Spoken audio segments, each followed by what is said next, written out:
अस्सलामुअलैकुम, good morning, सुबह बखैर। जश्न ईद मीलादुन्नबी सल्लल्लाहु अलैहि वसल्लम सबको बहुत बहुत मुबारक हो। क्या बन रहा है नाश्ते में? नाश्ते में भी और मीठे में भी, मतलब बड़ी चीज़ें बनती होती हैं। और जब ये दिन आता है ना, हमें बड़े अपने बचपन के दिन भी याद आ जाते हैं।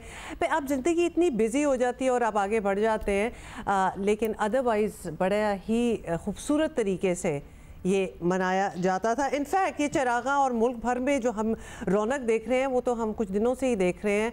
आपको अपने अपने शहरों का पता होगा, लेकिन कराची में तो ऑलमोस्ट हर गली मोहल्ले में, हर गवर्नमेंट बिल्डिंग, हर जगह आप देखें तो वो लाइट्स जो हैं वो बड़ी खूबसूरत लगी हुई हैं। और रात के वक्त इनफैक्ट बड़ा मज़ा आता है एक ड्राइव पे जाने का, because you get to see all of this. आगाज़ किया गया है and you know the best thing that we can do apart from all this, जाहिर है आप खुशी मनाना चाहते हैं, आप सर्टनली मनाइए, दिल खोल कर मनाइए, लेकिन आप साथ साथ एक तो नबी पाक की खिदमत में दुरूद का तोहफ़ा पेश कीजिए, दुरूद पाक पढ़िए जितना भी पढ़ सकते हैं।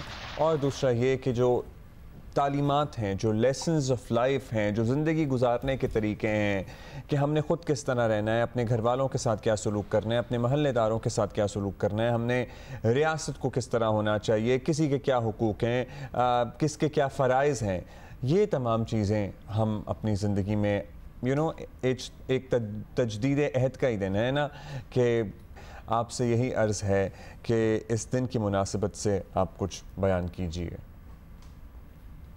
बिस्मिल्लाहि वल्हम्दुलिल्लाहि वस्सलातु वस्सलामु अला रसूलिल्लाह।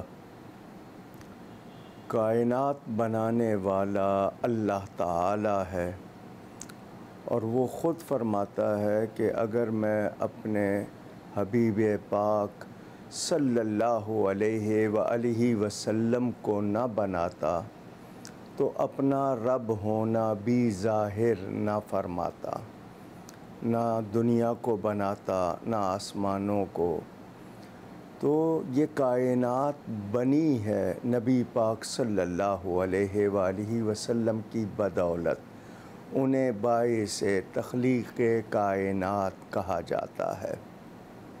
याद रहे कि सारे दिन अल्लाह ताला के हैं, सारी रातें अल्लाह ताला की, मगर वो ख़ुद फरमाता है वज़क्किरहुम बिअय्यामिल्लाह, और लोगों को अल्लाह के दिन याद दिलाओ। कौन से दिन? जिन दिनों में अल्लाह ताला ने अपनी मखलूक़ पर नेमतें, ख़ास नेमतें फ़रमाईं।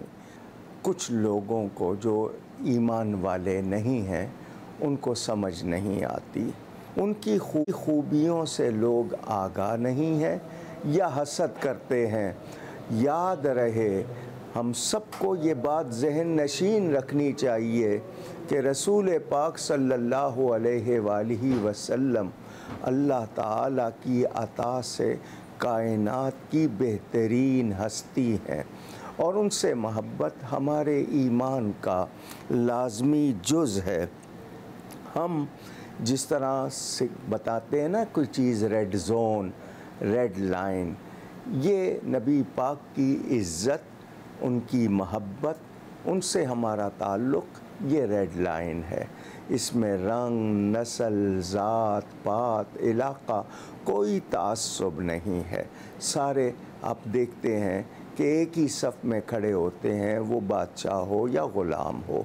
रसूल पाक सल्लल्लाहु अलैहि वसल्लम की तालीम ये है कि मुसलमान के काम आए। ख़ुद हदीस में बताया गया कि जो मुसलमान दूसरे मुसलमान की मदद में लगा रहता है, अल्लाह ताला उसकी मदद करता रहता है। एक हदीस में फ़रमाया, अपने भाई की मदद करो, वो ज़ालिम हो या मज़लूम। तो सहाबाए किराम रिदवानुल्लाहि अलैहिम अजमईन ने अर्ज़ की, ज़ालिम की मदद कैसे? मज़लूम की तो समझ आती है, ज़ालिम की कैसे? फरमाया, उसको जुल्म करने से रोक दो। ताकत है, हाथ से रोको।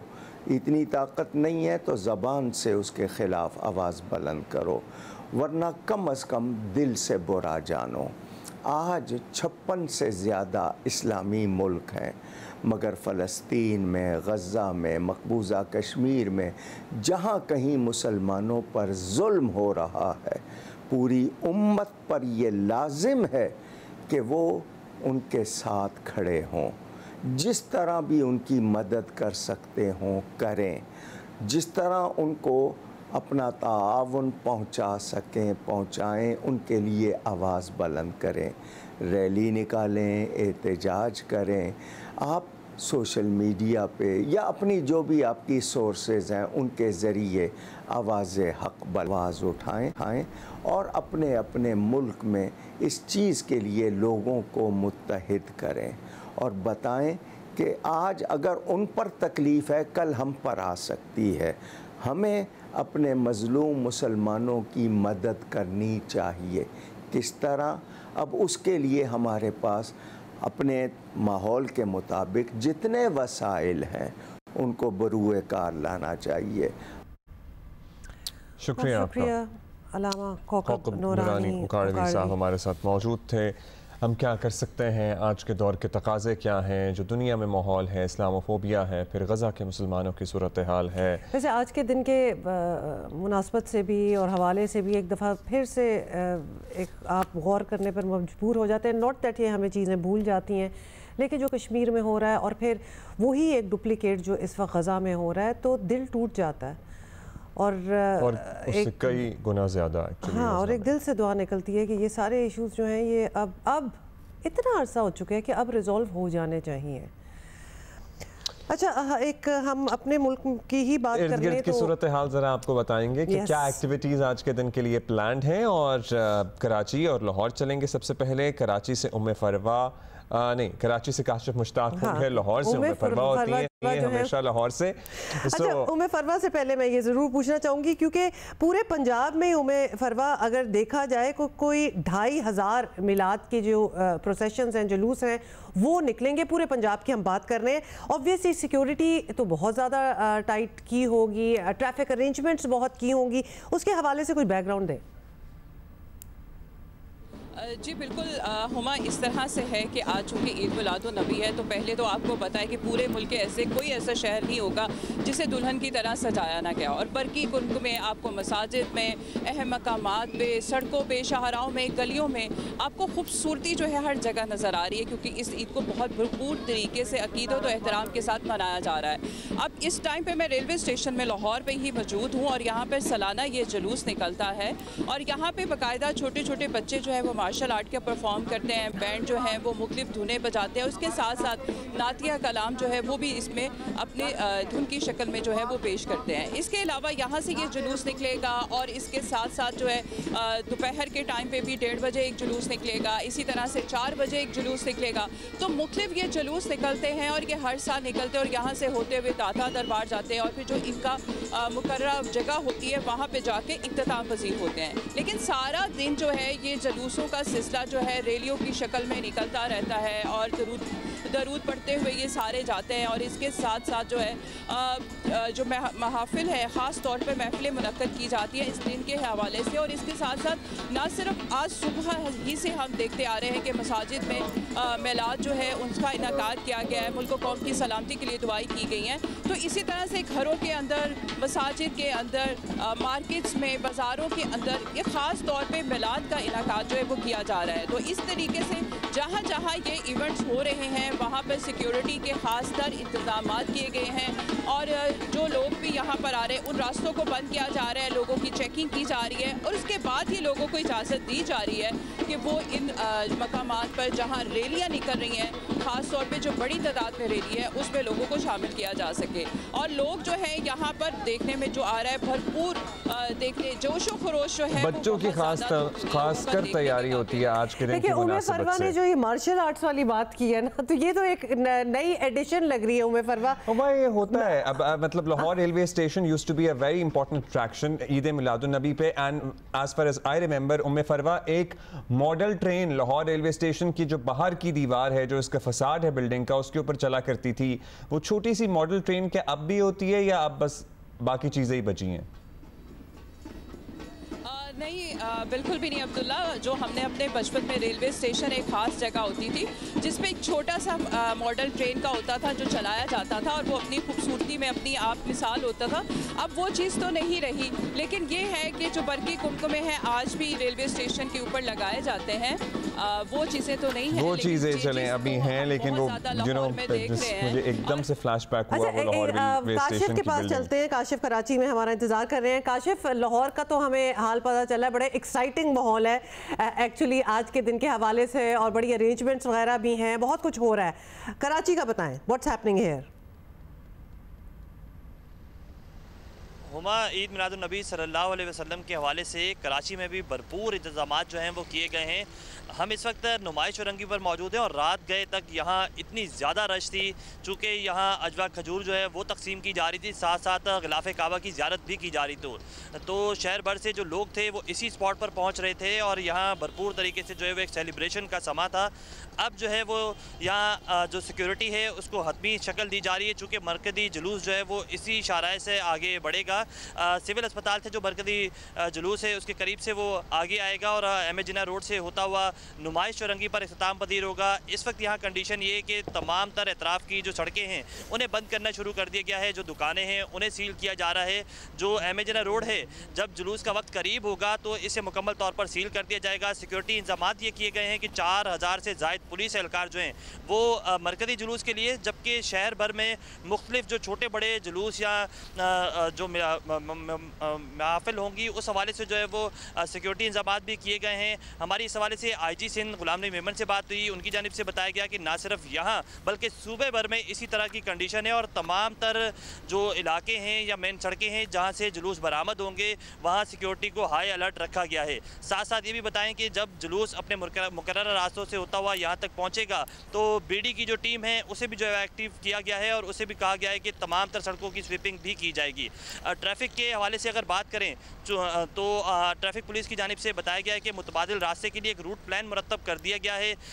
एम ए जिन्ना रोड की जो एतराफ़ की सड़कें हैं वहाँ से जो है वो ट्रैफिक पुलिस का जो अमला तैनात किया जाएगा वो तमाम तर इस सिक्योरिटी को जो है यकीनी भी बनाएगा, साथ साथ जो है वो ट्रैफिक की रवानी को बहाल करने के लिए भी कोशिशें करेगा। इस वक्त नुमाइश चौरंगी पर यह कंडीशन है कि जो मुख्तलिफ कैंप्स मजहबी और सियासी जमातों की जानिब से लगाए गए हैं उनको हतमी शक्ल दी जा रही है, साथ साथ सफाई के काम को मुकम्मल किया जा रहा है ताकि जब जुलूस बरामद हो तो इस हवाले से कोई भी जो है वो हड़स पेश ना आए। थैंक यू काशिफ, बहुत शुक्रिया। बल्कि सिक्योरिटी के तो इतने फुल प्लान्स हैं कि रावलपिंडी में कई जगहों पे तो स्नाइपर्स को भी तैनात किया गया है। उसके बारे में भी हम will talk to our correspondent later. थोड़ी सी टेंशन हो जाती है ऐसी बातें सुन के ना। हाँ, टेंशन तो हो जाती है, लेकिन जो पार्टिसिपेंट्स होते हैं उनको बड़ी एक sense of protection, sense of security और प्रोटेक्शन एब्सोल्युटली होता होगा कि एटलीस्ट हमारी सिक्योरिटी के लिए इतने ज़्यादा लोग मौजूद हैं, so that matters a lot.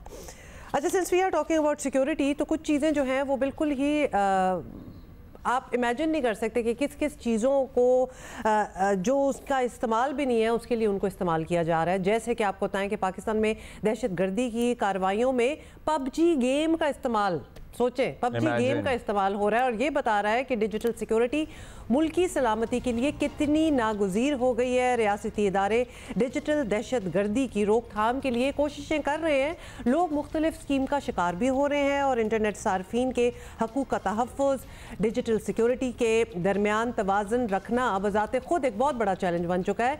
और ये PUBG वाली जो बात है ये actually DPO Swat doctor Zahid ने इंकशाफ किया है कि 28 अगस्त को सवात में पुलिस स्टेशन पर हमले में गिरफ्तार 3 दहशतगर्दों ने बताया है कि वो PUBG गेम पर चैट ग्रुप बनाकर मालूमात जो है वो शेयर कर रहे थे और वहाँ उनकी मीटिंग आईडीज बनाकर हमले करते थे। मतलब जो भी इंफॉर्मेशन है, जो चैट है, जो गुफ्तगू करनी है, जो कम्युनिकेशन करनी है, वो एक गेम ऐप का सहारा लेकर उस पे कॉन्वर्सेशन की जा रही है, उस पे सारी प्लानिंग की जा रही है। चैट के लिए व्हाट्सएप वगैरह, ये तो सारी चीज़ें अब इतनी सर्वेल्ड हैं आई गेस कि उनको लगा कि जी PUBG जो कि is totally against the idea कि आप इस किस्म की कार्रवाइयाँ वहाँ बैठ के कर रहे हो, लेकिन हो रहा है। इस वक्त इंटरनेट सुस्त रवि का शिकार है।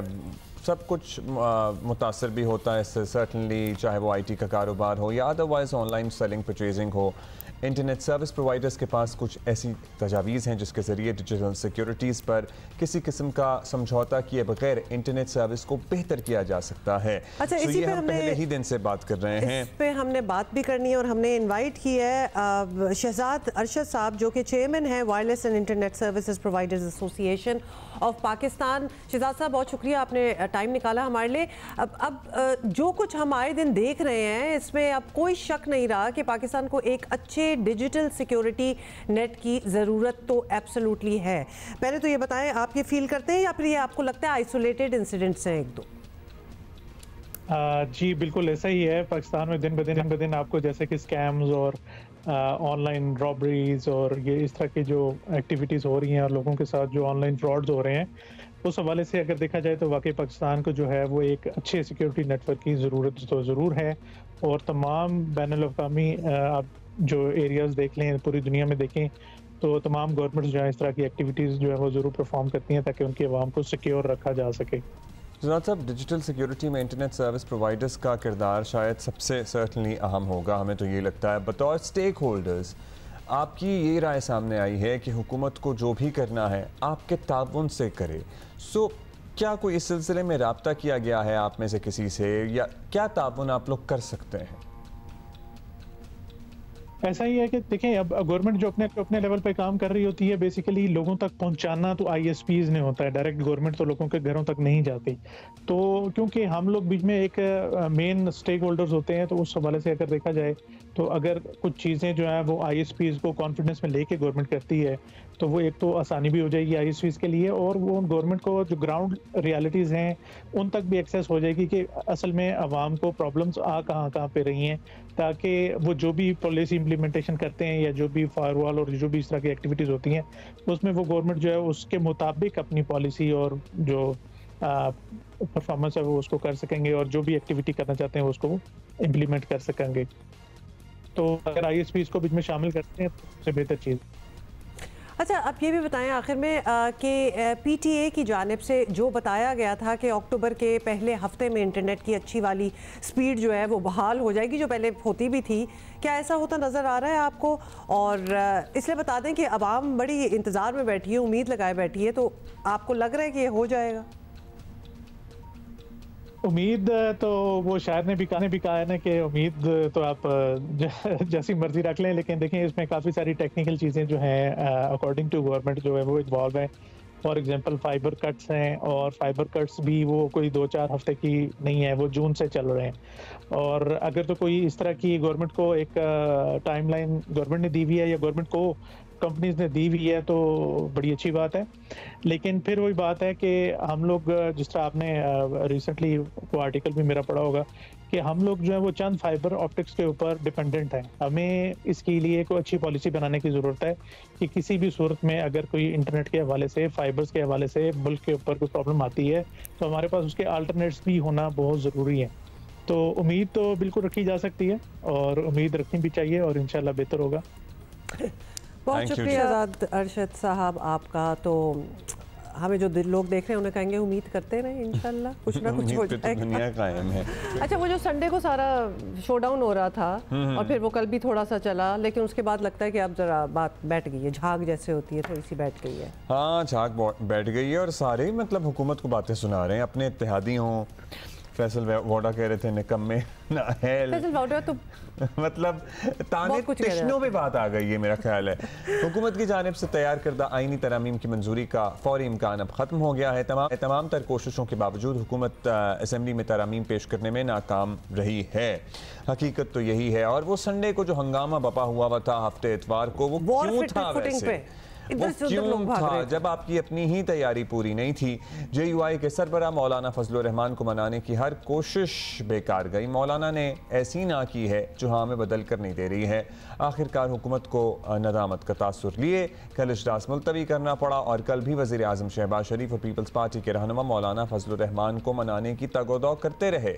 बिलावल भुट्टो जरदारी और वज़ीर आज़म शहबाज शरीफ की भी बैठक हुई। अब नए सिरे से तैयारी करके ही हुकूमती इत्तेहादी जमातें आगे कदम बढ़ाएंगी। लेट्स सी क्या होता है।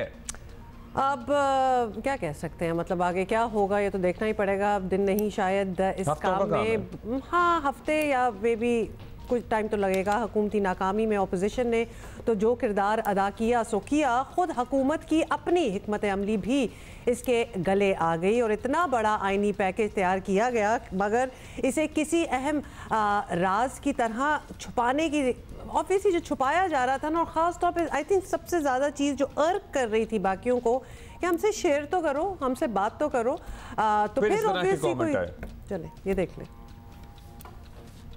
ख़ास कर मैं मौलाना साहब का शुक्रिया अदा करता हूँ कि उसने जितने हिकमत और बहादुरी से इस हालात का मुकाबला किया। अदलिया को अंडरमाइन किया जा रहा है, पार्लियामेंट को, मेरे ख्याल में पार्लियामेंट अपनी वक्त खो चुकी है। लॉ मिनिस्टर साहब बैठे हैं, ये खुद फरमा रहे थे कि मेरे पास कोई डॉक्यूमेंट्स नहीं है। अगर लॉ मिनिस्टर के पास पता नहीं, अगर हुकूमत के नुमाइंदों के पास पता नहीं, तो ये बताएं कि ये ड्राफ्ट और ये नुस्खा कहाँ से आया। ये मुख्तलिफ लोगों को मुख्तलिफ नुस्खे देते थे कि अच्छा ये नुस्खा है, दूसरों का कहता कि ये नुस्खा है, ये अपने ऊपर भी आपस में भी इसका एतमाद नहीं था, ड्रामाबाजी चल रही थी। मुझे सबसे ज्यादा अफसोस पीपल पार्टी पे और खासकर बिलावल भुट्टो साहब पे है कि इनको सारा इल्म है, सारा, ये तो बुनियादी शहरी हुकूक को भी सलब करना चाहते हैं। हम चाहते हैं कि इस मुल्क जो रिफॉर्म आए उसके ऊपर असेंबली में डिबेट करवाएं, और अगर इस तरह चोरी चुपके से कोई कानून साजी होती है तो उसको चोरी कहा जाता है, कानून साजी नहीं कही जा सकती। अब मुजाहिमत करेंगे अगर कोई इस किस्म की कानून साजी लाते हैं। अच्छा, हैरानकुन बात बल्कि ये है, बल्कि नाकाबिले यकीन बात ये है कि वफाकी वज़ीर कानून आज़म नज़ीर तारड़ ने कौमी असम्बली में कल एतराफ़ किया कि मुसव्वदा जिसको ये इतना, जिसके ऊपर ही सारी बात हो रही थी, वो अभी तैयार भी नहीं हुआ। मतलब अंदाज़ा करें, टॉक अबाउट हवाई फायर कह लें आप या कासिम कह लें, होता है ऐसा, ये पानी पर नक्श बनाने की कोशिशें करते रहे, जिसका नतीजा कुछ नहीं आना था और ऐसा ही हुआ। अब वज़ीर कानून साहब की मंतक भी सुनिए आप। मेरे जहन में कोई वहम नहीं है कि कानून साज पार्लियामान जो है ये उसका इख्तियार है कि वो आइनी ढांचे के अंदर रहते हुए जो मुनासिब कानून साजी करे, वो कानून साजी उसका इख्तियार है। हम अपनी मुखालफतों में और टाइमिंग्स की वजह से कि आज मुझे सूट करता है, आज इन्हें सूट करता है, आज इन्हें सूट करता है, आज इन्हें सूट करता है, हम अपनी दाढ़ियाँ खींचते रहते हैं और अपनी सारी ताकत जो है जाके झोली में डाल आते हैं। खुदारा मजबूत हो के अपने पाँव पे खड़ा हो। 25 करोड़ अवाम ने आपको ये इख्तियार दिया है कि आपने डायरेक्शन तय करनी है, आपने बताना है कि ये मुल्क कैसे चलना है। चीफ जस्टिस ने चीनी का रेट नहीं मुकर्रर करना, चीफ जस्टिस ने बिजली के खंभे लगाने का हुक्म नहीं देना, चीफ जस्टिस ने नहीं कहना कि कौन सी सियासी जमात को किस तरह से चलना है मंशूर में। अच्छा, ये तो आपने सुन लिया, लेकिन आगे भी आप ज़रा सुन लें, क्योंकि ये इसको क्या कहूँगी, मतलब क्योंकि जिनका हम जिक्र करने लगे हैं उनको हुकूमत ने और इत्तेहादियों ने खुद सेनेटर बनाया है और वो भी ताना दे के चले गए। फैसल वाउडा की बात हो रही है, आप कह रहे थे ना कि लोग आते जाते बातें लगा रहे हैं। सुने जरा क्या कहना था इनका। सर, आपको तो गवर्नमेंट से ज्यादा वाक़िफ़ समझा जा रहा है, बताएंगे इंशाल्लाह, गवर्नमेंट के लोग निकलने वाले उनसे पूछे। लेकिन ये हुकूमत की आप क्या समझते हैं, तरामीम जो हो नहीं सकी, इतना 2 दिन हलचल रही और फिर क्या हुआ? नाअहल और निकम्मों से आप यही एक्सपेक्ट कर सकते हैं। अच्छा जी, अब हुकूमत की जानिब से जैसी भी वजाहतें आई हैं, सियासी हल्के से हुकूमत की नाकामी कहेंगे। अब सर्टनली हर कोई सोच रहा है कि आखिर हुकूमत ने ऐसी जंग फतह करने की क्यों ठानी जब उसके पास हथियार ही नहीं थे। तो हुआ क्या एक्चुअली? ये we have the best person to tell us. हाँ जी, राना मुस्लिम लीग नून वज़ीर आज़म के मुशीर बराए सियासी उमूर राना सना साहब हमारे साथ मौजूद हैं। राना साहब, हुकूमत का ख्वाब था जुडिशल पैकेज वाली आइनी तरमीम लाने का, 26वीं आइनी तरमीम भी कहा जा रहा है। अब वो ख्वाब ही रह गया फिलहाल के लिए। अब इतनी बागडोर के बावजूद भी काम नहीं बन सका। मियां नवाज शरीफ भी इत्तला थे, नाराज हुए हैं। अब तासुर तो यही है ना कि हुकूमत की ये बड़ी नाकामी है। देखिए, क्या इस अमेंडमेंट के होने से हुकूमत जो है वो कामयाब हो जाती? नहीं, हुकूमत को फिर भी कामयाबी के लिए जो है वो सारे अमूर सर अंजाम देने होते जो इस वक्त वो दे रही है। तो इसी तरह से इस कोशिश में वक्ती तौर पे अगर कामयाबी नहीं हुई तो ये कोई नाकामी नहीं है। हमारा वक्त जुडिशल स्ट्रक्चर है, सिस्टम है, वो काम नहीं कर रहा और उसकी वजह से फिर दूसरे जो डिपार्टमेंट्स हैं या दूसरे मामलात हैं वो भी आगे नहीं बढ़ पा रहे। तो हमारी ये एक बहुत वाइज और बहुत जो है वो एक यानी ऐसी सोच पे मबनी कोशिश थी जो मुल्क की बेहतरी के लिए है, आम आदमी कौम की बेहतरी के लिए है। और इसमें हमें पहले दिन से पता था कि हमारे पास 2/3 मेजॉरिटी नहीं है। हमने दूसरे लोगों को अपने साथ इस सोच में मिलाना था, उसकी हमने कोशिश की। हमारी ये कोशिश थी कि ये काम जितनी जल्द हो जाए बेहतर है। लेकिन इसी दौरान बाकी जो हमारे दोस्त साथी हैं उनमें पीपल्स पार्टी के बिलावल भुट्टो जरदारी साहब भी शामिल हैं, मौलाना फजल रहमान साहब भी शामिल हैं। उन्होंने कहा कि इस मुशावरत के अमल को थोड़ा वसी कर दिया जाए और एक कोशिश की जाए कि आलमोस्ट कंसेंसस से करीब तर माहौल में जाके तो हम आइन को जो है वो अमेंड करें। तो ये एक बड़ी अच्छी सोच है। इसके ऊपर कल जो है वो PMLN की लीडरशिप ने, मियां नवाज शरीफ साहब ने, प्राइम मिनिस्टर साहब ने, सब ने जो है वो इत्तफाक किया। तो उसके लिए इस मशावरत के अमल को जारी रखने और जितनी जल्द मुमकिन हो सके उसको कंक्लूड करने की कोशिश है। और इंशाअल्लाह ताला इन कॉन्स्टिट्यूशनल अमेंडमेंट्स में से कुछ के ऊपर तो पिछले 2-4 दिनों में जो होने वाली गुफ्तगू है उसके ऊपर इत्तफाक है, कंसेंसस है, सभी समझते हैं कि ये चीज़ें दुरुस्त हैं। और बाकियों के ऊपर भी जो है वो किसी को ऐड किसी को माइनस करने के बाद जो एक कंसेंसस या अक्सरियत की जो है वो मर्ज़ी के मुताबिक या अप्रूवल के मुताबिक ड्राफ्ट बनेगा तो उसके मुताबिक इंशाअल्लाह ताला ये अमेंडमेंट्स जो हैं ये होंगी। ठीक है राना साहब, आपने अपनी एक्सप्लेनेशन दे दी। लेकिन वैसे तो इन तरामीम में बहुत कुछ बहस तलब है, लेकिन ताज़ा तरीन सबसे बड़ा इशू आइनी अदालत वाला नज़र आ रहा है। और हामिद खान कहते हैं कि सियासतदानों को छोड़ें, वकला बरादरी ही ये नहीं होने देगी। तो आप वकील बरादरी के बड़े करीब भी समझे जाते हैं राना साहब, तो क्या एतराज़ होगा? ऑफ कोर्स वकला को इस पर क्या हो सकता है एतराज़? वकला बरादरी को इसके ऊपर कोई एतराज़ नहीं होगा, बल्कि वकला बरादरी जो है वो अक्सरियत में, इख्तलाफ तो हो सकता है, अक्सरियत में इस प्रपोज़ल के साथ होगी। आप फैक्ट्स एंड फिगर्स निकाल लें, साल के 365 दिन होते हैं, उनमें से को तकरीबन कोई 200 दिन तो जो है वो हमारी आला अदालतें जो है ना वो छुट्टी करती हैं। और उसके बाद जो बाकी 250 या 150 दिन बचता है उसमें से 140 दिन जो हैं वो कॉन्स्टिट्यूशनल मुकदमात को सुनती हैं। और हालत ये है कि वो कॉन्स्टिट्यूशनल पिटीशन जो होती हैं वो कभी मखसूस सीटों की होती है, कभी वो जनाब 100 मोटर नोटिस के तहत किसी और मामले की होती है। और ऐसे मामलात जिनका आम लोगों के मुकदमात से बराह रास्त कोई असर नहीं होता तो उनमें जो है वो वक़्त जो है वो ज़ाया होता है।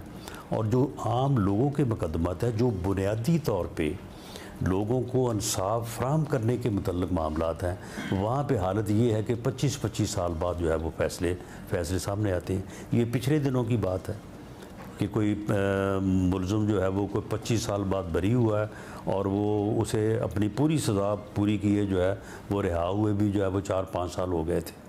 इसी तरह से दूसरे मुकदमात हैं, लोग सज़ाए मौत की काल कोठरियों में 15-15 साल से पड़े हैं। उनमें से जो बरी हो गए उनकी आप मुझे बताएं कि उन बेगुनाहों की इस सज़ा को जो है वो कौन इस दुनिया पे जो है वो पूरा कर सकेगा। और अगर वो गुनाहगार हैं तो फिर मुद्दई जो इतने देर से इंतज़ार कर रहे हैं अपने इंसाफ की, उसका जो है वो कौन ज़िम्मेदार है। तो अगर तो यही सूरत हाल जो है वो ठीक है और इसके ऊपर कोई किसी को कोई कंसर्न नहीं है तो फिर ठीक है, ये सूरत हाल चलने दी जाए। लेकिन मैं समझता हूँ कि ऐसा बिल्कुल नहीं है। इसके ऊपर अदलिया में जो बैठे हमारे मुअज़्ज़ज़ जज साहबान हैं वो भी डिस्टर्ब हैं। इसी तरह से जो है वो वकला की जो बॉडीज़ हैं वो भी इसके ऊपर कंसर्न शो करती हैं। तो इसलिए क्यों ना ऐसा हो कि 3 या 5 लोग जो हैं वो अलहदा इस काम पे जो है वो जो सारा साल चलता रहता है, कोई ना कोई कॉन्स्टिट्यूशनल पिटीशन, कभी इलेक्शन की, कभी किसी अमेंडमेंट की, कभी किसी और चीज़ की जो है वो सुनते रहे, यही वो 365 दिन यही काम करें जितने दिन भी वर्किंग होनी है। और बाकी जो तमाम कोर्ट्स हैं वो आम आदमी को जो इंसाफ की फराहमी है, आम आदमी जो है उसे तो इस बात से कोई कंसर्न नहीं है कि पॉलिटिकल पार्टी रजिस्टर्ड हुई है या नहीं हुई, निशान उसका क्या है या क्या नहीं है, मखसूस सीट किसको मिलनी चाहिए किसको नहीं मिलनी चाहिए। तो आम आदमी को तो इस बात से कंसर्न नहीं है, आम आदमी को तो अपने मुकदमे से है। आपने इसके इतने फ़ज़ाइल बताए हैं राना साहब, आई एम श्योर आप जिनको मनाने की कोशिश कर रहे थे उनके सामने भी ये बयान किए होंगे, लेकिन अगर इतने कंसर्न थे ये वाले क्लॉजेस के जिनकी आपने बात की है विच एक्चुअली मेक सेंस, तो बाकी क्लॉजेस निकाल देते जिन पे इख्तिलाफ राय हो रहा था, ताकि एटलीस्ट ये चीज़ तो आगे जाती है और इस पे किसी को कोई एतराज़ भी ना हो। इत्तेहादियों मुखालिफिन का मूड आप देख ही रहे हैं आपके सामने, क्या उम्मीद है आपको, कब तक आप ये तरमीम करा लेंगे पास या पेश कर देंगे? देखिए, इसमें जो बात पिछले 2-3 दिन से हुई है उसके पेश नज़र जो पैकेज कॉन्स्टिट्यूशनल अमेंडमेंट से मुतल्लक उसे वर्किंग पेपर आप कह सकते हैं, क्योंकि सवदा या बिल की सूरत वो तब इख्तियार करेगा जब उसे कैबिनेट अप्रूव करेगी। अभी तक कैबिनेट में वो पेश नहीं हुआ, वो एक वर्किंग पेपर, एक सजेशन आप उसे कह सकते हैं। तो उसमें से कुछ चीज़ें ऐसी हैं जिनके ऊपर बहुत जल्द जो है वो काम हो सकता है, क्योंकि उनके ऊपर आलमोस्ट जो है वो इत्तफाक़ी राय है। पीटीआई के दोस्तों से भी हमारी आज भी और इससे पहले एक दिन भी जो है वो एक फॉर्मल, कोई बाज़ाब्ता नहीं लेकिन इनफॉर्मल जो है वो डिस्कशन हुई है। तो वो भी बात चीज़ों के मतलब उनका भी ये ख्याल है कि ये होने से बेहतरी आएगी और इसके ऊपर किसी को एतराज़ नहीं होना चाहिए। तो मेरा ख्याल है जो ऐसी अमेंडमेंट्स हैं वो अक्टूबर के फर्स्ट वीक में जो है वो हो सकती हैं, और बाकी जिनके ऊपर इत्तफाक नहीं है उनके ऊपर अपनी अपनी राय रखने का हर किसी को इख्तियार है, और उसके मुताबिक दूसरों को कायल करने का भी हर किसी के पास मौका भी है और उसे ये राइट भी है। वो ठीक है, बात होती रहे, जब किसी की समझ में आ जाएगी तो वो बात हो जाएगी, क्योंकि होना तो उसे 2/3 मेजॉरिटी से, नंबर के बगैर तो कोई करेगा। थैंक यू, शुक्रिया Rana Sanaullah for speaking with us. माहिर कानून, सीनियर माहिर कानून शाह खावर साहब हमारे साथ मौजूद हैं। शाह साहब शुक्रिया। शाह साहब, अभी हम वज़ीर आज़म के सियासी मुशीर की गुफ्तगू भी सुन रहे थे, और ज़ाहिर है इन तरामीम के बारे में कब से बात हो रही है। पहले तो मुअम्मा था, बस कुछ चीज़ें सामने आ रही थी, फिर एक ड्राफ्ट मीडिया पे चलना शुरू हो गया, अब इसे 26वीं आईनी का नाम दिया जा रहा है, जिसकी एक बड़ी तवील फहरिस्त है, लेकिन बहुत सारी चेंजेस, इनफैक्ट ज़्यादातर चेंजेस आर्टिकल 175A में की गई हैं। क्या आप कहेंगे, सबसे पहले हम अगर फेडरल कॉन्स्टिट्यूशन कोर्ट की बात कर लें, जो तौजीहात अभी पेश कर रहे थे राना साहब, डू दे मेक सेंस? अच्छा, we are trying to reconnect to Shah Khawar साहब। आपको पता है इंटरनेट के बड़े इश्यूज चल ही रहे हैं, तो हमें काफ़ी ट्राई करना पड़ता है, फिर जाके हमारा कनेक्शन बनता है। इफ़ नॉट वीडियो तो हम अपनी टीम से कहेंगे ऑडियो पे ट्राई कर लें। These are the by the way issues आप सुन पा रहे हैं शाह साहब जिनकी बात करते हैं?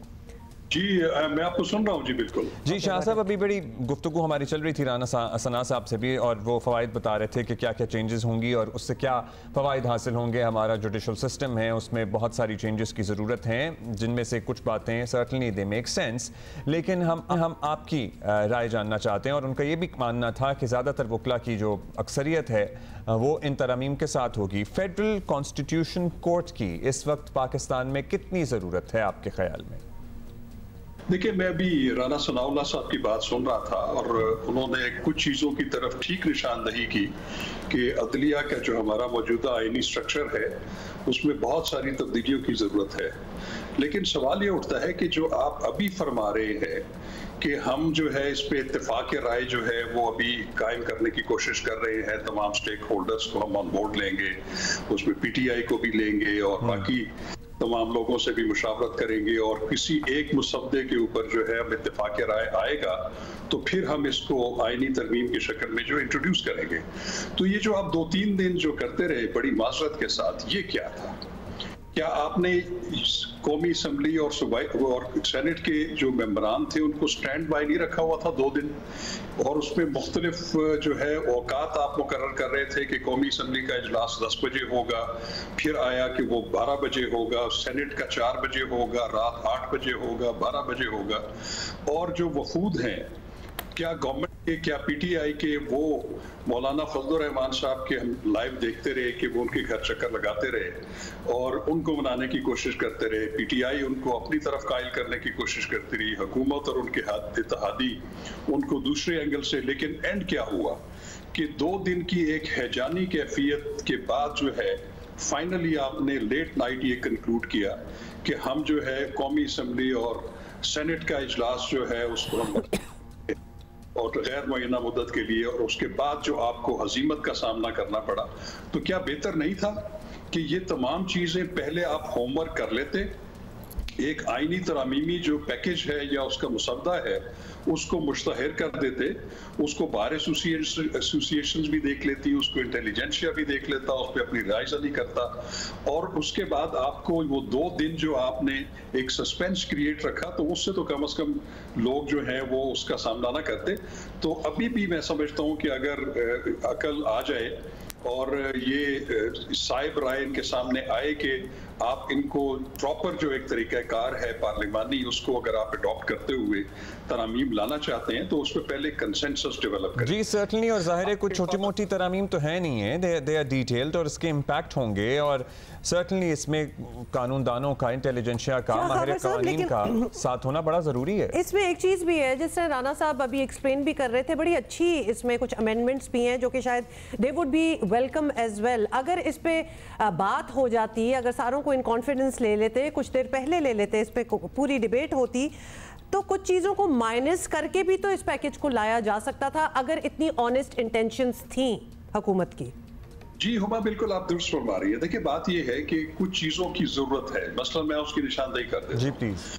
जो मौजूदा तरीक़ाकार है आला अदलिया में जो है तैनातियों का, उसमें जुडिशल कमीशन ऑफ पाकिस्तान जिसमें जजेस की तादाद ज़्यादा है, उनकी एक इजारादारी कायम है, और बाकी पॉलिटिकल साइड जो है वो बिल्कुल भी ना होने के बराबर है। और उसमें भी जो 18वीं तरमीम में एक पार्लिमानी कमेटी रखी गई थी कि जुडिशल कमीशन की रिकमेंडेशंस को वो जो है वेट करेंगी या उसको डिक्लाइन करेंगी, तो उसको भी फिर जो है हमारे अदालती फैसलों के जरिए उसको भी गैर मौसर कर दिया गया। तो वो तो एक बिल्कुल डाखाना बन के रह गया था। मैं अभी भी इस बात का कायल हूँ, और बहुत सारे वकला उनकी राय ये है कि जो जुडिशल कमीशन ऑफ पाकिस्तान है उसमें पार्लियामेंट का भी एक रोल होना चाहिए, क्योंकि अगर आप दुनिया में देखते हैं तो वो सिर्फ जुडिशल साइड ही अपॉइंटमेंट्स का जो है वो रोल अदा नहीं करती, पार्लियामेंट का एक बड़ा इंपॉर्टेंट रोल होता है, और एक बैलेंस कायम करना बहुत जरूरी है। और इसी तरह अगर चीफ जस्टिस ऑफ पाकिस्तान जो है, जैसे कि लाहौर जैसे हाई कोर्ट्स में चीफ जस्टिस की तैनाती जो है वो सीनियरिटी की बुनियाद पर नहीं होती, वो फिटनेस कम सीनियरिटी के पर होती है, उस पर 3 का पैनल आता है। और अगर सुप्रीम कोर्ट में भी अगर ये तरीकाकार राइज हो जाए तो उसमें भी कोई हर्ज नहीं है, लेकिन ये एक इंडिपेंडेंट फेडरल कोर्ट बनाना जो कि over and about the supreme court of Pakistan होगा, वो एक बड़ा ना समझने आने वाला कॉन्सेप्ट है, उसकी कोई समझ नहीं आ रही। उसकी मैं आपको वजह बताता हूँ कि आईने पाकिस्तान में जो 2 अदालतें हैं, हाई कोर्ट्स और सुप्रीम कोर्ट, उनको उन्होंने कस्टोडियन बनाया हुआ है आइन में दिए गए शहरियों के बुनियादी हकूक के तहफ़्फ़ुज़ के लिए। वो एक आर्टिकल 199 है आईने पाकिस्तान का, जो कि हाई कोर्ट की ओरिजिनल जुरिस्डिक्शन है। सर, जो मुजव्वज़ा तरमीम है चीफ जस्टिस की तैनाती को लेके, अभी तो आपको पता है ये सीनियर मोस्ट बनते हैं, उस पे तहफ़्फ़ुज़ात हैं या आपको लगता है कि सही है जो अब तरीक़ाकार तजवीज़ किया जा रहा है? मुरवजा तरीक़ाकार है वो ठीक है, क्योंकि एक सिलसिला चलता आ रहा है, और आईनी तकाजा भी यही है कि जो सीनियर मोस्ट हैं उन्होंने चीफ जस्टिस ऑफ पाकिस्तान बनना है, तो उसमें तो कोई दूसरी राय होनी नहीं चाहिए। लेकिन उससे पहले अगर मुत्तफ़िका तौर पर एक जो तमाम चीज़ों को फुलफिल करते हुए फॉर्मेलिटीज़ को अगर आईनी तरमीम आती है और उसमें चीफ जस्टिस के तरीक़ाकार को एक आईनी तरीके के साथ अगर आप उसको अमेंड करके राइज करते हैं तो वो तो फिर सब पे राइज होना चाहिए। लेकिन इस वक्त सरेदस्त जो मंसूर अली खान साहब हैं, सैयद मंसूर अली खान, वो आर्टिकल 175A के तहत जो है वो चीफ जस्टिस ऑफ पाकिस्तान बनने के अहल है इस वक्त। जी बिल्कुल। अभी तो शाह साहब, thank you for being with us. तरमीम नहीं हुई है तो हैं, बहुत शुक्रिया आपका शाह खबर साहब। मीलादुन्नबी सल्लल्लाहु अलैहि वसल्लम मुबारक हो। मुल्क भर में इस सिलसिले में बहुत सा अहतमाम किया गया है, तकरीबात हो रही हैं, जुलूस हैं, महफिल मीलाद हैं, नातिया मुकाबले हैं, which are my favourite personally. So yes, मारूफ आलमदीन पाकिस्तान उलमा काउंसिल के चेयरपर्सन अल्लामा डॉक्टर ताहिर अशरफी साहब हमारे साथ मौजूद हैं। बहुत शुक्रिया अल्लामा साहब। सबसे पहले हम सभी से गुफ्तगू के आगाज़ में आज के दिन की हैसियत, इसकी अहमियत, और खुश तो हम हैं ही सर्टनली, इस पे प्लीज़ रोशनी डालिएगा। बिस्मिल्लाहिर्रहमानिर्रहीम नहमदुहु व नुसल्ली व नुसल्लिमु अला रसूलिहिल करीम। सलातो सलाम हो अल्लाह रब्बुल आलमीन के पैगम्बर सय्यिदुल अंबिया खातिमुर रसूल रहमतुल लिल आलमीन रसूल अकरम सल्लल्लाहु अलैहि वसल्लम ने आके एक ऐलान कर दिया कि इन्ना अक्रमकुम इंदल्लाहि अतकाकुम, तुम सब काला है, गोरा है, लंबा है, छोटे कद वाला है, कोई भी है, अल्लाह के यहाँ इज़्ज़त वाला वही है जो अल्लाह से डरने वाला है। सबसे बड़ी बात जो आका अलैहिस्सलातु वस्सलाम ने फरमाई वो ये फरमाई कि अल जन्नतु तहत अक़दामिल उम्महात, वो जन्नत जिसके लिए आप हर लम्हा हर वक़्त अल्लाह को राज़ी करने के लिए सरबसुजूद होते हैं, तिलावत करते हैं, नेक अमाल करते हैं, वो माँओं के कदमों के नीचे है। जो वक़ार इंसानियत को रसूल अकरम सल्लल्लाहु अलैहि वसल्लम ने बख्शा वो कायनात में इससे पहले नहीं था।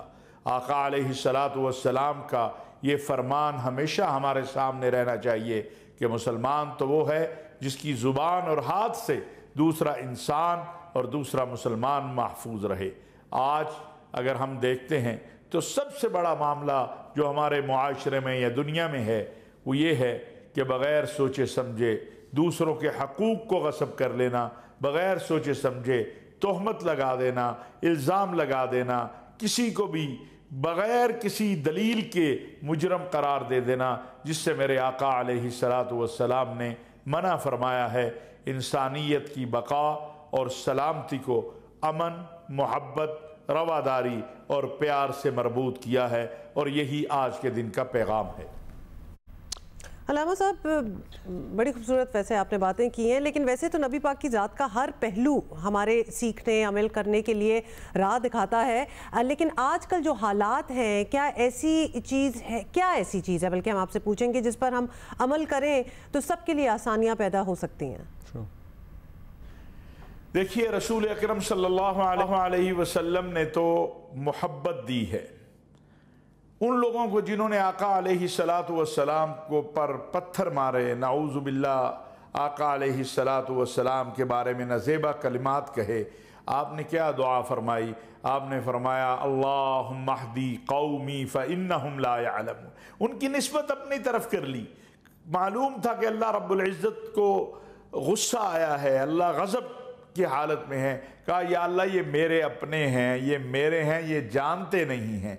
तो सबसे अहम और ज़रूरी इस वक्त हम जिन हालात में हैं उसमें इखलाक, अपने इखलाक को बेहतर करना, अपने दिलों की रंजिशों को, बिला वजह तोहमतों को, ये जो हमारा एक कल्चर बन गया है, जिसको मैं अगर आज कहूँ फेक न्यूज़ कह लूँ या जो भी कह लूँ, ये जो हम इससे हम बाहर निकले।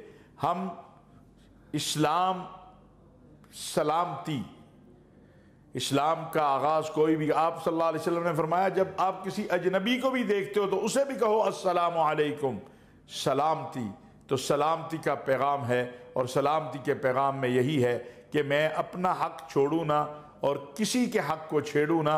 और अगर किसी वक़्त मुआशरे के अंदर, घर के अंदर, ख़ानदान के अंदर, कारोबार में मुझे कुछ अपना हक़ छोड़ना भी पड़े और उससे बेहतरी आए, उससे मोहब्बत पैदा हो, उससे अदावत दूर हो, तो उसके लिए भी मैं अपने आप को तैयार करूं। और इसकी मिसाल सुलह हुदैबिया है कि जब मुशरिकीन मक्का ने कहा कि हम तो आपको रसूलुल्लाह मानते नहीं, तो फिर कैसे मुहम्मदुर रसूलुल्लाह लिखा है, तो आका अलैहिस्सलातु वस्सलाम ने खुद अपने हाथ से रसूलुल्लाह के लफ्ज़ पे कलम फेर दिया। ये अपना हक छोड़ना था। आज हमें यही सीखने की ज़रूरत है। बहुत अच्छी बात आपने बताई, हमें सिखाई। बहुत शुक्रिया आपका अल्लामा डॉक्टर ताहिर अशरफी साहब हमारे साथ मौजूद थे। अभी मारूफ आलमदीन चेयरमैन पाकिस्तान रुयत हिलाल कमेटी मौलाना अबुल खबीर आज़ाद साहब हमारे साथ मौजूद हैं। बहुत शुक्रिया मौलाना साहब आपका भी। और आज के दिन की अहमियत, इसकी फ़जीलत, इसकी बरक़ात के बारे में हम बात कर रहे हैं। सबसे पहले तो आपसे भी यही दरख्वास्त है कि मुख्तसरन रोशनी डालिए प्लीज़।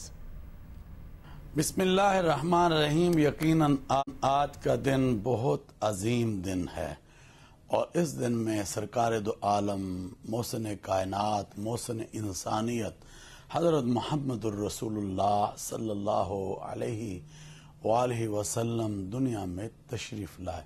कायनात में जितने शहर, बस्तियां, कबीले बसते हैं, मुल्क बसते हैं, जहान बसते हैं, हत्ता के कायनात के ज़र्रे ज़र्रे के लिए आपको रहमतुल लिल आलमीन सल्लल्लाहु अलैहि वसल्लम बनाकर भेजा गया।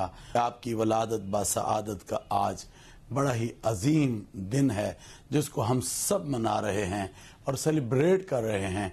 और ये सिर्फ पाकिस्तान नहीं बल्कि पूरी दुनिया में ये दिन जो है मनाया जा रहा है। क्यों ना मनाएं?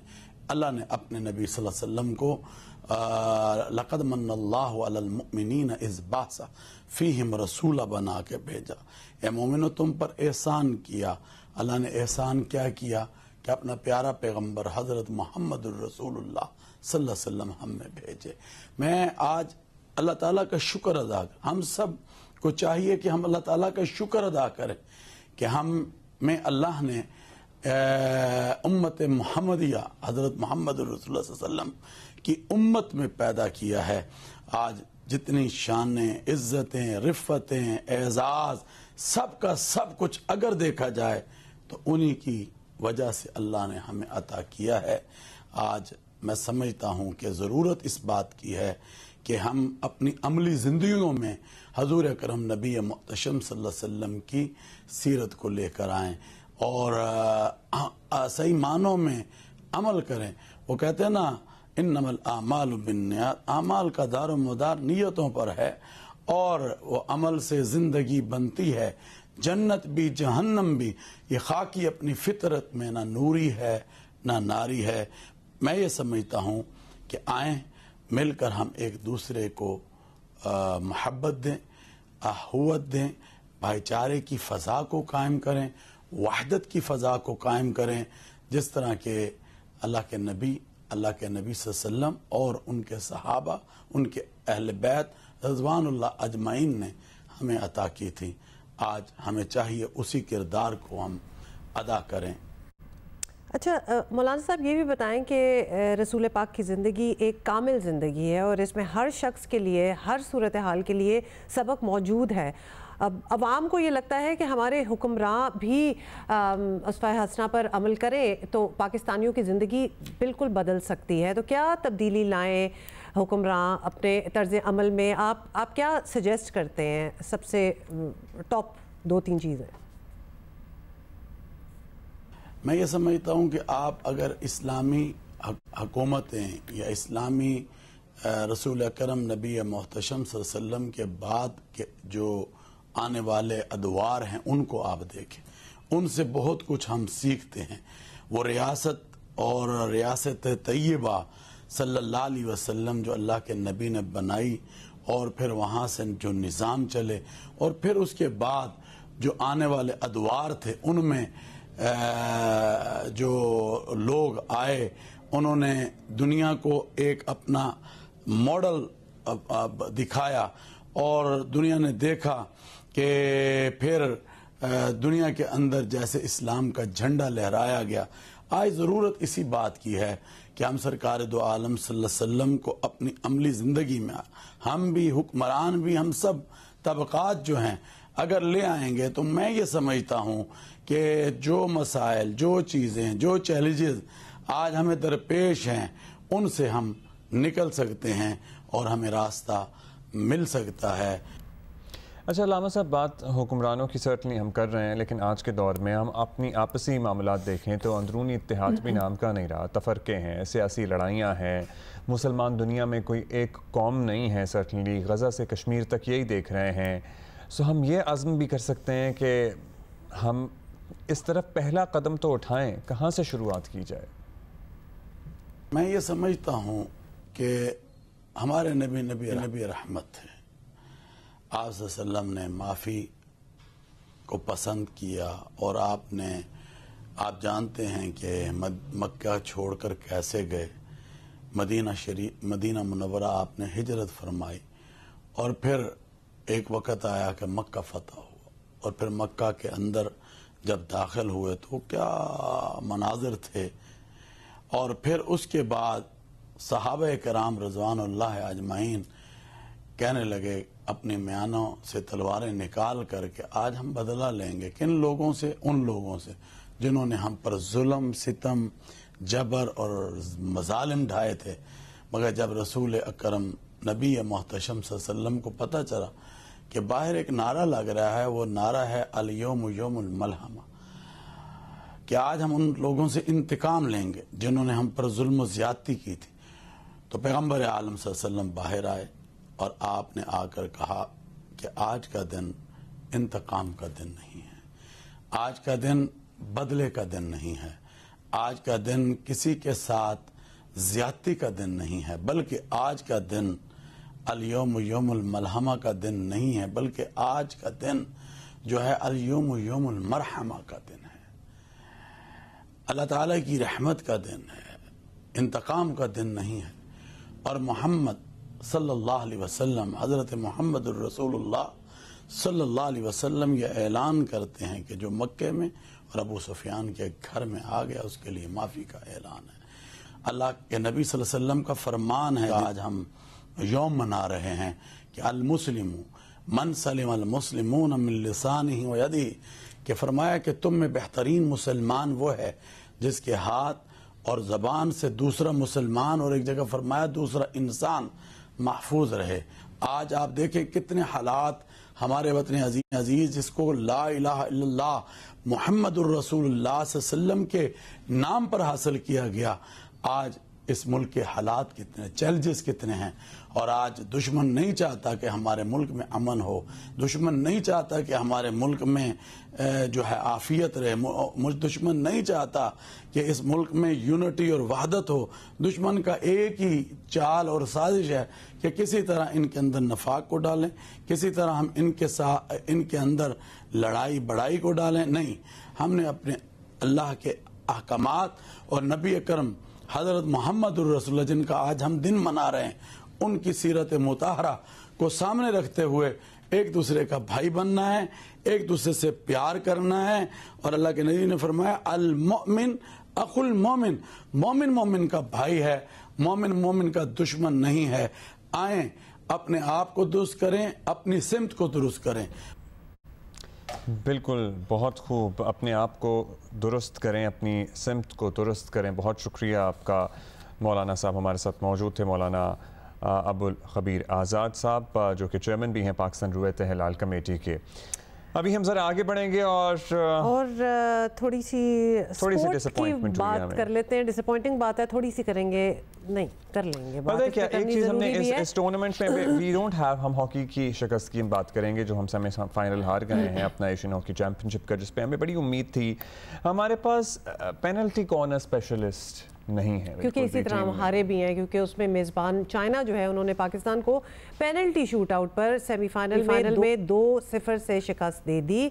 और that is what actually happen. और ऑब्वियसली इस हार से बरसों से अंधेरों में भटकी, हम कहेंगे भटकती पाकिस्तान हॉकी टीम से बंदी उम्मीदें जो थी, जो हम पिछले कुछ दिन से हम भी बिल्डअप कर ही रहे थे क्योंकि खुशी हो रही थी, लेकिन वो अब ज़रा डाई डाउन हो गई हैं। और चाइना, अब पिछले वाला भारत वाला मैच भी देख लें, हम पेनल्टी कॉर्नर शूट आउट जो हमें मिलता है हम नहीं उसको यूटिलाइज कर पाते, या तो पहले अपना काम जमा लें, लेकिन वो भी नहीं होता।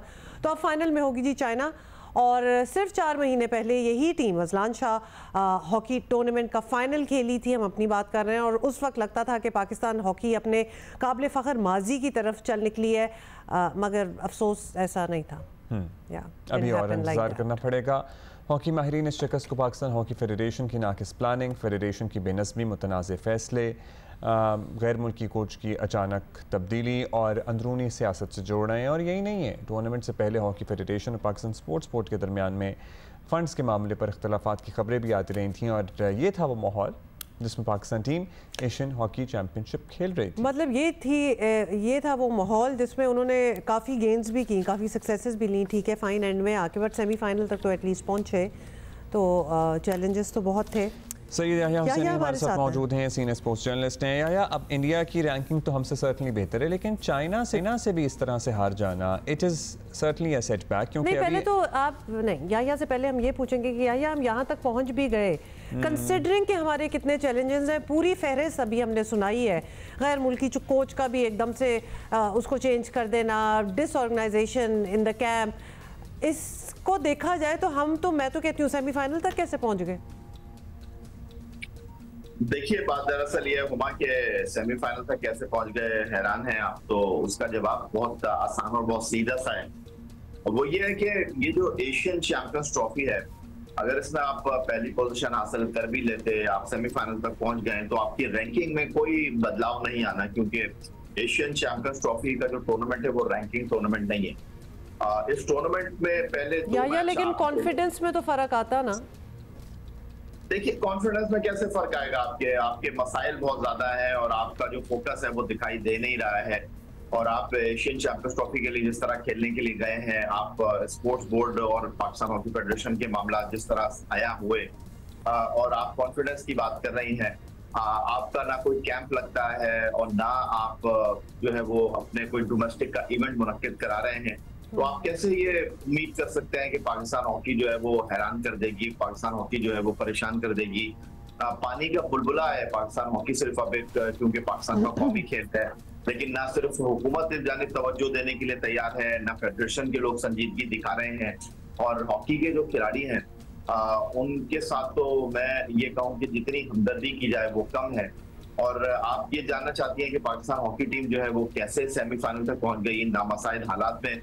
एशियन चैंपियंस ट्रॉफी में मां सिवाय भारत के तमाम ही टीमों ने, आप चाइना की बात कर लें, आप जापान की बात कर लें, आप मलेशिया की बात कर लें, आप जनूबी कोरिया की बात कर लें, उन्होंने अपनी जूनियर टीमों को यहाँ पर भेजा, लेकिन आपने अपनी फुल स्ट्रेंथ को यहाँ पर भेजा, अपने नए खिलाड़ियों को आजमाया नहीं यहाँ पर। और अफसोस की बात यह है कि आप दूसरी मर्तबा तारीख में चाइना से हारे हैं। 2006 में कतर में एशियन गेम्स में आपको चाइना के खिलाफ सेमीफाइनल में नाकामी का सामना करना पड़ा था, और अब आपकी टीम चाइना से हारी है।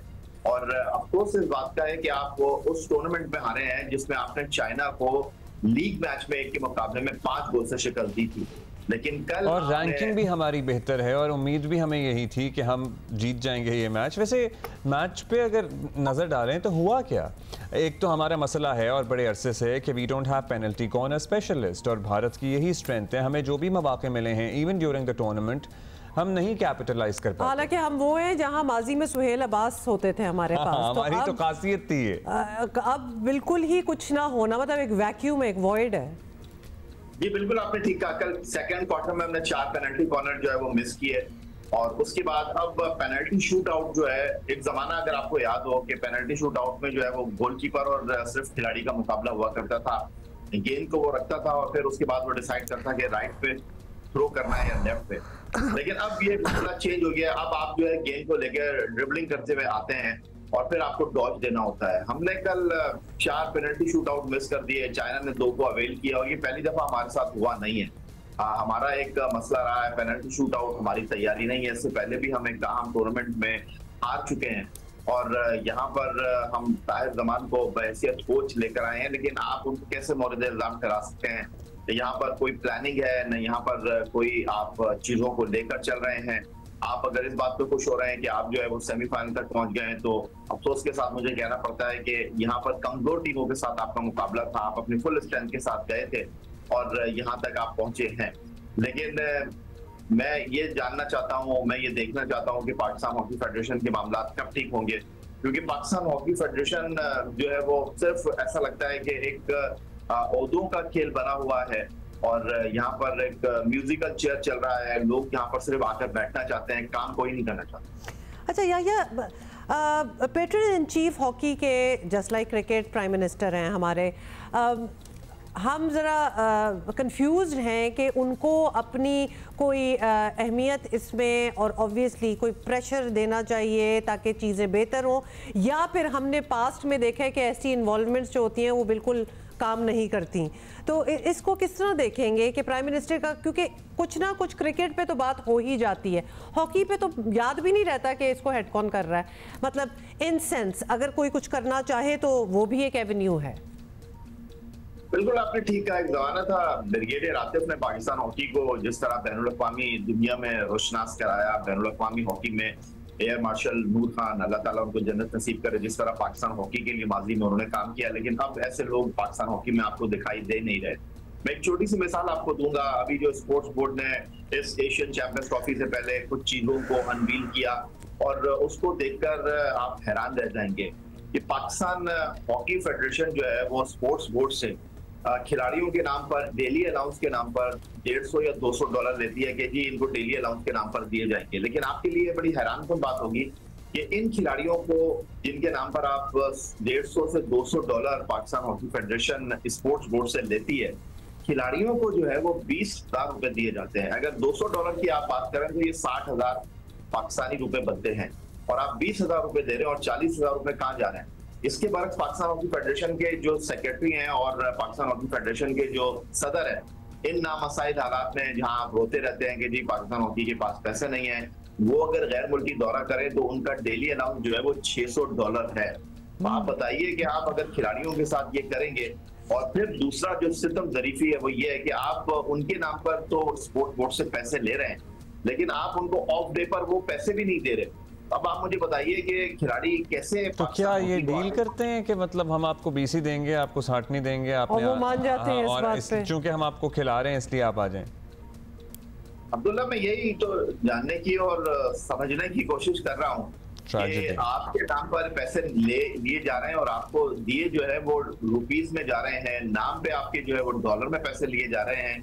तो ये इंतहाई अफसोस की बात है, क्योंकि पाकिस्तान हॉकी टीम के खिलाड़ी जो हैं ना उनका कोई सेंट्रल कॉन्ट्रैक्ट है, ना उनके पास नौकरियां हैं। वो जब पाकिस्तान हॉकी टीम के साथ गैर मुल्की दौरा करते हैं तो वो बेचारे इन पैसों को जमा करके लेकर आते हैं, उनके पास सिर्फ एक ही अट्रैक्शन होती है कि तो थैंक यू याह्या, अब आज के लिए इतना ही काफ़ी, क्योंकि हमारी स्पोर्टिंग हिस्ट्री या फिर अब रिसेंट देख रहे हैं इतनी ट्रेजेडी है और ये पैसों मामले में ये तो हॉकी के साथ तो ऐसे है, अगर हम कौमी खेल के साथ ये कर रहे हैं तो फिर हमारी प्रायोरिटीज होने के प्लेयर्स को ना दिए जाए, कोई इंसेंटिव दो।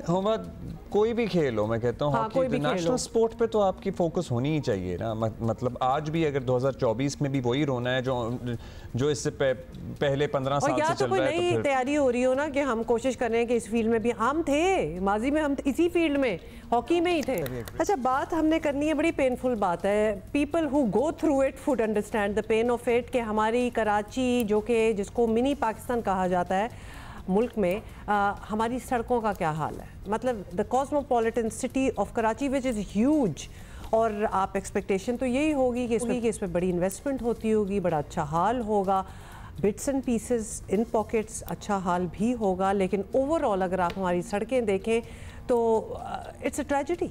इसको हम और क्या कहेंगे, ट्रेजेडी ही है। और इतना ये शहर मुख्तलिफ इदारों में बटा हुआ है कि हम एक गली के बाद दूसरी में जाएं तो पता लगता है कि ये तो उसकी जुरिस्डिक्शन है, ये तो इसकी जुरिस्डिक्शन है। और सफ़र कौन करते हैं? आवाम सफ़र करते हैं, जहाँ पर सड़कों पे गड़े हैं, खंडरात हैं, गाड़ियाँ आपकी ख़राब हो जाती हैं, बाइक वालों के बेचारे अलग एक्सीडेंट होते हैं। मतलब बड़ी बड़ी उस दिन कहाँ मैं गुल प्लाजा, ये बड़ी मशहूर एक मार्केट है, हाँ, ये सदर एमेजिना रोड, उसके अतराफ़ की सड़क का आप हाल देख लें। मतलब पूरी दुनिया से लोग आते होंगे शायद गुल प्लाजा टाइप मार्केट में सामान लेने के लिए, होलसेलर्स मार्केट है, ये बड़ी फ्रीक्वेंटेड जगह है, ये ऐसी बात नहीं है कोई बहुत ही कोई कोने खुदरे में हो, ये बड़ी हमारे करीबी मदीना मार्केट है, फर्नीचर की मार्केट है, आप उसके अतराफ का हाल देख लें। बहुत बुरा हाल है।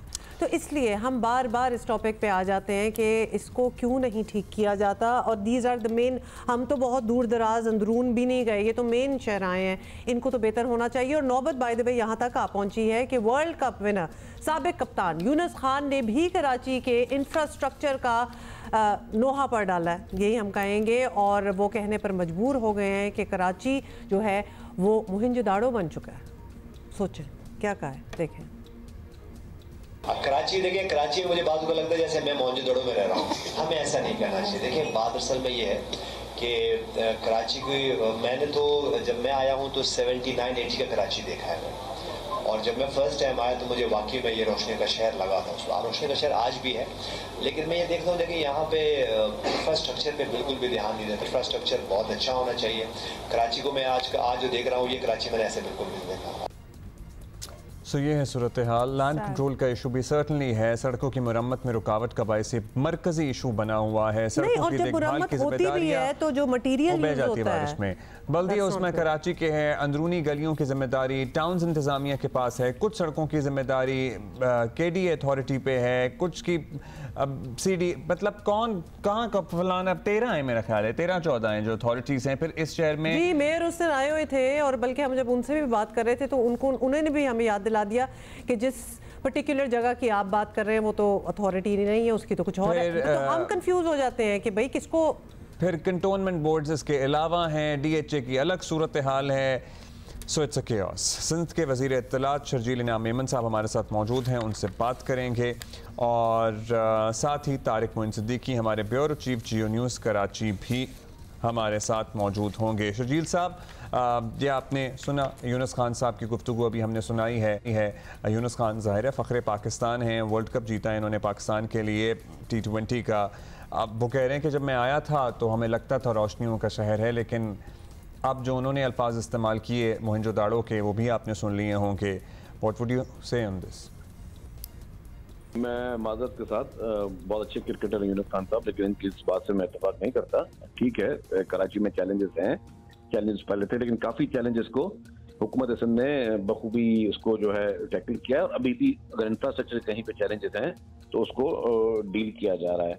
जहाँ तक जो पहले मैं बता दूं कि इस वक्त जो चैलेंजेस मेन ये है, यस बारिशों की वजह से और मुख्तलिफ कराची में तरक्याती काम हुए हैं और हो रहे हैं, उसकी वजह से इंफ्रास्ट्रक्चर कहीं पे काफ़ी जगहों पे जो है इस वक्त एक्सकेवेशन हुई है और वो खोदा हुआ है। और जहाँ तक सड़कें हैं उसके लिए हुकूमत सिंध ने पैसे जारी कर दिए हैं और जैसे ही बारिशें ख़त्म हुई हैं तो आपको मुख्तलिफ जगहों पर डेवलपमेंट काम भी नज़र आ रहा है, जिसमें पूरी कराची की इंतज़ामिया जो है वो मेयर कराची और बाकी जितने भी महकमे हैं वो दिन रात कोशिश कर रहे हैं कि उन सारे चैलेंजेस को निपटाया जाए। उसके अलावा जो काम हो चुके हैं उसमें आपको देखा होगा कराची में पहले कचरे का बहुत बड़ा एक इशू था कराची में, तो उसके लिए सॉलिड वेस्ट मैनेजमेंट की टीमें जो है वो काम कर रही हैं। पाकिस्तान के बेस्ट हॉस्पिटल इस वक्त कराची में मौजूद हैं। अगर मैं सहूलियात के हिसाब से कहूँ तो ज़रूर बेहतर हुआ है। कराची में पिंक बस भी चल रही है, कराची में EV बसेस भी चल रही हैं, कराची में पीपल्स बस सर्विस भी चल रही हैं, कराची में इस वक्त रेड लाइन BRT पे काम भी चल रहा है, जिसकी वजह से इस वक्त शहरियों को ज़रूर परेशानी है क्योंकि वो रास्ते वहाँ पे खुदे हुए हैं, लेकिन वहाँ पे डेवलपमेंट काम बहुत स्पीड से चल रहा है। तो इसी तरीके से कराची में तरक्याती काम भी चल रहे हैं, कराची में पार्क्स भी बन रहे हैं, कराची में मुख्तलिफ जो बड़ी बड़ी स्कीम्स हैं वो भी काम हो रही है। लेकिन यस, मैं उनकी बात एक चीज़ से कहूँगा कि यस, अभी इस वक्त कुछ सड़कें ख़राब हैं, उस सड़कों पर इंतज़ामिया जो है प्रोविंशियल गवर्नमेंट और जो डिस्ट्रिक्ट गवर्नमेंट है वो अपना काम कर रही है, वो कोशिश कर रही है कि उसको भी जल्दी ठीक कर दिया। अच्छा चलें, आप हम ज़रा स्पेसिफिक्स चाहेंगे। शर्जील मेमन साहब आप हमारे साथ हैं। अगर सबकी तरह से हुकूमत भी ये समझती है कि कराची की सड़कें जो हैं, यहाँ का इंफ्रास्ट्रक्चर बेहतर होना चाहिए, तो इसके लिए क्या एग्जैक्टली किया जा रहा है? ओवरऑल आपने बता दिया कि कौन से एवेन्यूज़ में काम हुआ है, बेहतर हुआ है, लेकिन आवाम की आगे के लिए कुछ कॉन्क्रीट बातें बताएं जो कि हम एक्सपेक्ट कर सकते हैं कुछ महीनों में या जल्दी के हो जाएगा ठीक। जहाँ जहाँ पे सड़कें सब टूटी हुई हैं और बारिशों के बाद जब पानी जमा हुआ था वहाँ पे, तो वहाँ पे जो खराबी हुई है उसको हुकूमत ठीक कर रही है। मैं काफ़ी ऐसे एरियाज जिस पे काम कर भी दिया गया, लेकिन अभी बहुत सारा काम रहता है, उस पर कोई दो राय नहीं है। अभी कराची में बहुत ज़्यादा जो है रोड इंफ्रास्ट्रक्चर पे काम होने की जरूरत है, जिसमें चीफ मिनिस्टर साहब पर्सनली भी कोशिश कर रहे हैं और मेयर कराची और पूरी इंतजामिया जो है वो कोशिश कर रही है कि उसको जल्दी फिक्स कर दिया जाए। इस वक्त तकलीफ है लोगों को, उसमें कोई दो राय नहीं है, ना ही इसको डिनाइल मोड में है या हम डिनाई कर रहे हैं। हम मान रहे हैं कि देयर आर चैलेंजेस, लेकिन उसको इंशाल्लाह ताला बहुत जल्द उसको कंप्लीट कर दिया जाएगा और लोगों के लिए वो सहूलियात वापसी में लोगों के लिए वो ठीक हो जाएगा। अच्छा, अब हुकूमत सिंध को एक और भी शिकायत रहती है कि वफाकी हुकूमत कराची के लिए वो सब कुछ नहीं करती जो कि करना चाहिए। सर्टनली मतलब सबसे ज़्यादा रेवेन्यू प्रोड्यूस करने वाला शहर है, आप देखिए पाकिस्तान का, उसके लिए सब मिलकर क्या कुछ कर रहे हैं, लेकिन वफाकी हुकूमत में आप पार्टनर्स हैं, अब मिलकर आइनी तरमीम के लिए भी कोशिश कर रहे हैं, दोस्ती है, तो क्या इस तरह का ताल्लुक नहीं है कि कराची के लिए वफाक को इंसिस्ट किया जा सके, उनसे चीज़ें मनवाई जा सकें, उनसे फंड्स लिए जा सकें, और ये बड़ा उनसे स्कीमें ली जा सकें? यूनिक मौका है ये, मतलब इस वक्त तो कुछ किया जा सकता है, वरना तो ऑब्वियसली फिर ऑपोजिट ही होते हैं। अभी तो साथ हैं। देखिए जी, एक बात मैं वादा कर दूं कि कराची में हम लोग पार्टनर, वफाक में हम पार्टनर नहीं है, हम वफाक की हुकूमत में शामिल नहीं है। हाँ, अगर तरामीम की बात है या अगर कोई मुल्क के लिए कोई ओवरऑल कोई चीज बेहतर लाने की बात है, कोई जुडिशल रिफॉर्म्स की बात है, तो उसमें डेफिनेटली पीपल्स पार्टी जो है, अगर कोई अपोजिशन काम ऐसा अच्छा करेगी तो उसके साथ खड़ी होगी, हुकूमत अच्छा काम करेगी तो हुकूमत के साथ खड़ी होगी, लेकिन हम उनके पार्टनर नहीं। जहाँ तक कराची का शेयर की बात है, यस, कराची को शेयर जो मिलना चाहिए वो वफाक से नहीं मिला अनफॉर्चुनेटली। पिछले काफी अरसों से, पहले नून लीग की गवर्नमेंट तब भी नहीं मिला, बीच में फिर पीटीआई की गवर्नमेंट आई तो बिल्कुल भी काम नहीं हुआ, और अभी भी कोई जो कराची को शेयर जो कराची डिजर्व करता है वो नहीं मिल रहा वफाक की जाने से। लेकिन फिर भी जो भी फाइनेंशियल सिचुएशन के बावजूद जो भी अवेलेबल रिसोर्सेज हैं, सिंध हुकूमत की यही कोशिश है कि हम हर गली हर एरिया को हम ठीक करें, ताकि अगर लोग अच्छी सड़क पे चलेंगे तो हुकूमत की नेक नामी होगी।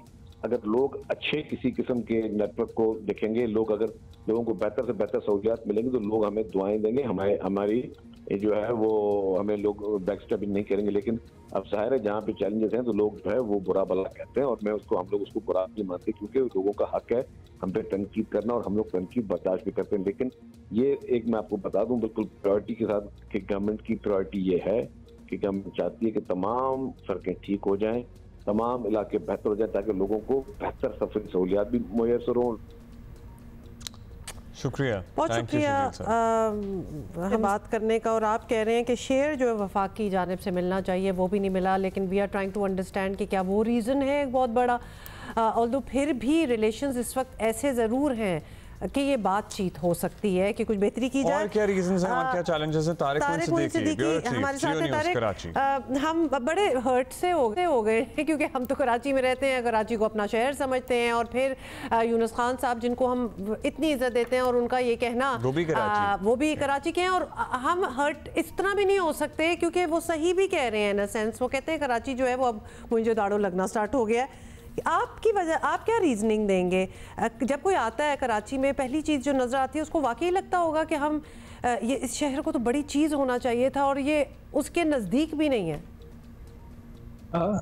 देखें, कराची की जिस तरह अभी बात हो रही थी कि कराची में वफाक का जो है वो हिस्सा वो शायद उतना नहीं मिल रहा जितना मिलना चाहिए, लेकिन ऐसी बात नहीं है। सूबाई हुकूमत के पास भी बड़े इख्तियारात हैं और इनके पास भी फंड्स मौजूद हैं, लेकिन मसला क्या आ रहा है? मसला ये आ रहा है कि यहाँ पर कोई इदारे जो हैं वो यहाँ पर मौजूद हैं, तकरीबन 6 से 7 एजेंसी हैं जो कराची को डील करती हैं, लेकिन क्या कोई कराची को ओन करने के लिए तैयार है? हम अब ये देख रहे हैं कि सरकारी इदारे भी जिन्हें जो काम करना चाहिए था वो उस लिहाज से काम नहीं कर रहे।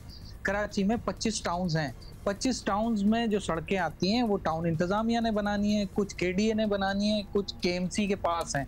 मेन आर्टरीज जो हैं वो केएमसी के पास हैं। केएमसी के पास जो 106 सड़कें हैं, अगर हम उनका भी जायजा लेते हैं तो हमें उसमें बहुत सारी गुंजाइश नज़र आती है। तमाम चाराएं मुकम्मल तौर पर जैसे कहते हैं कि सही हालत में नहीं है, बहुत ख़राब हालत में है।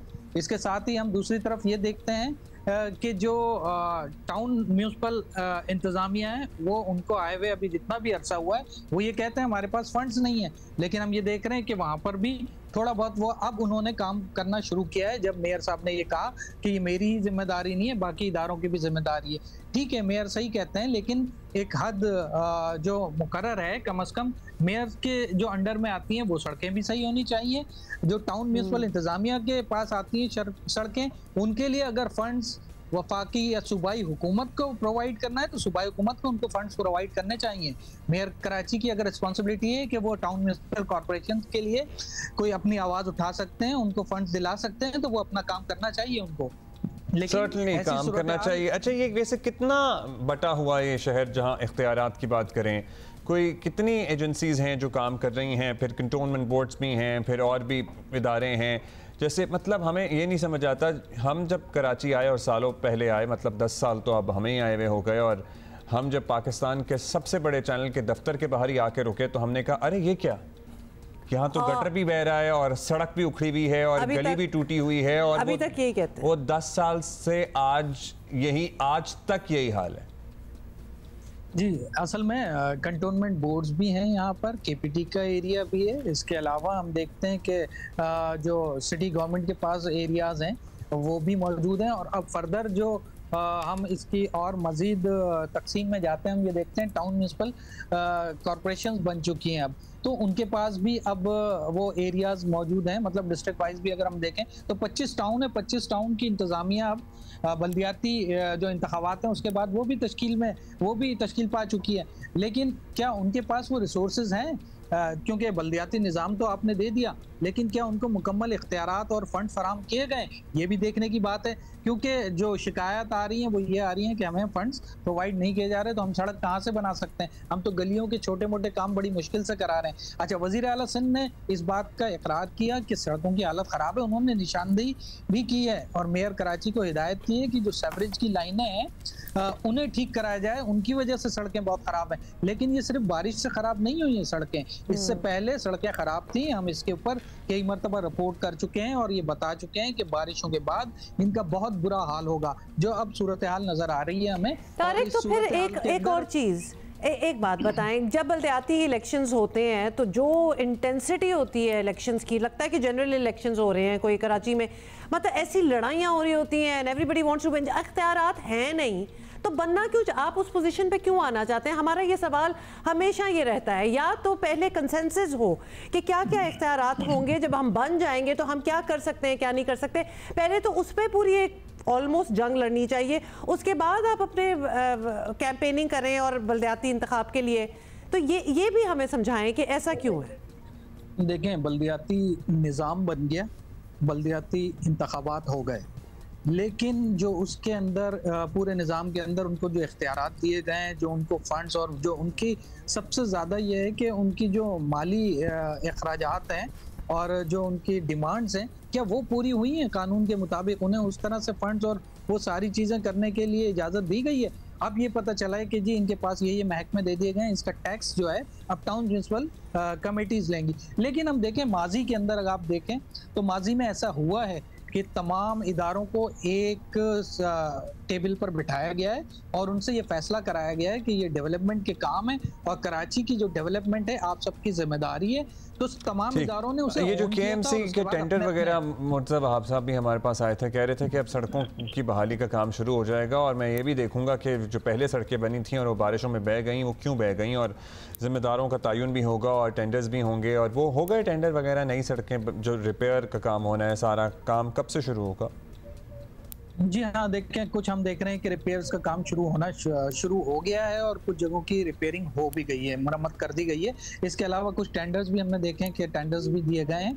और अब ये जो आपने सड़कों की बात की कि जो ख़राब हो गई है, साल के अंदर अंदर वो सड़क बह गई है, अगर थोड़ी सी भी बारिश हुई है तो ये इसके ऊपर आपको उनको कटहरे में लाना चाहिए। वो जो ठेकेदार हैं, जो कॉन्ट्रैक्टर हैं, जो कंपनीज हैं, उनको ब्लैकलिस्ट करना चाहिए, उनके नाम आवाम के सामने लाने चाहिए, ताकि आइंदा के लिए ये नसीहत हो सके कि कोई भी गैर मेयारी काम यहाँ पर ना करे।